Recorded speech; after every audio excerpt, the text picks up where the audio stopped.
my goal has always been, I guess an ambition, is to have the frame of art not only have boundaries within the institution or an exhibition or within an object, but actually to expand this frame outward, hopefully until there is no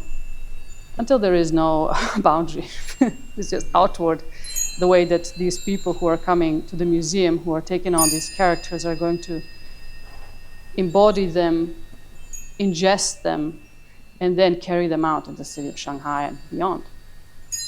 I grew up in Yugoslavia, which was a country that existed in the Balkans over a century, but the version that I lived in was founded after World War II. It was a communist socialist country, and it fell apart after the death of Josip Broz Tito and the decline of the non-aligned movement.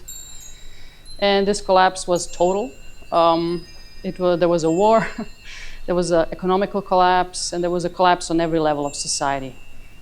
My mom, Boba Haiduk, she worked at the National Bank as a statistician in one of its departments, and everyone was fired, so she was fired in one of these first waves.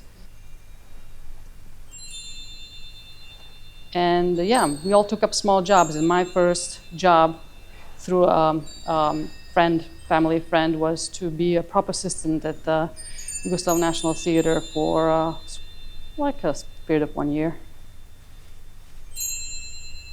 The logic of Nula deserves its own methods of exchange, and this is where we completely aligned all the time. At the center of the story, I guess, is this bill. The bill which appeared one night as, well, maybe I could speak about real people, and then I think the audience understands that these have now become characters. But one of the closest friends of my family worked at the Yugoslav Mint. And what they were doing is every time that the dinar would inflate, they would be called up into the mint, and they would add zeros and make new faces for the bill. And this was first very grave because people understood that the currency was destroyed, but then almost comical because they had to think about on a 1 trillion bill what face to put and who was the thinnest and so forth.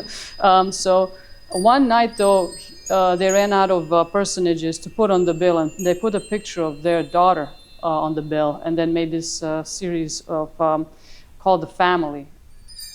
And the Balkan culture has a huge history of orality and darkness, because it had to find a way to tell its history through other than writing it down or painting it, like in the West. So it wasn't a picture-based tradition, in a flat sense. So images loaded through stories.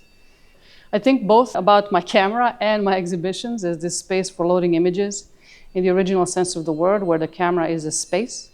And over a longer period of time, these images accumulate, and because they require enactment and participation and demonstration and accumulate over time in an embodied way, which means we need bodies for it, our entire body, our entire spectrum of feeling and senses. We have this large cinematic set with many dressings and art objects embedded within it, within the exhibition, but everything in it can be distilled into this one small object that is going to be displayed in this room inside of a model,